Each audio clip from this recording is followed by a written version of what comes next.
मलीर जे खोखरा पार वारे इलाइक़े में जश्न आज़ादी के हवाले से आज़ादी फेस्टिवल मुनक़िद कयो वियो, जंहिंमें सिंध जे सक़ाफ़ती रांदि मल्हाकड़ो ऐं आज़ादी के हवाले से कॉन्फ्रेंस मुनक़िद कई वई। मल्हाकड़े में सिंध, पंजाब ऐं बलूचिस्तान के नामोर पहलवानन मुख्तार आलमानी, सैयद अयाज शाह, गुलाम नबी शीदी, मल्हा एक्सप्रेस पहलवान राहिब अख्तर जमाली, कबूतर खास कली, गुलदस्तो खास कली, कमांडो पहलवान जमीर शीदी, खालिद जमाली ऐं ॿियनि हिस्सो वरितो।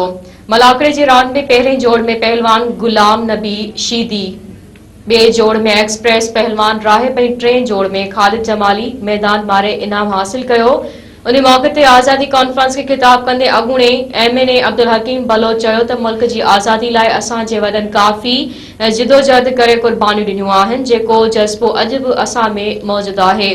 असिस्टेंट कमिश्नर मुराद मेमण एजाज हाले फोटो चयो त उहा ज़िंदा क़ौमुनि जी निशानी आहे, जेके पंहिंजी आज़ादी जूं ख़ुशियूं सिंध जे सक़ाफ़त रांदि मल्ह सां मल्हाए रहिया आहिनि।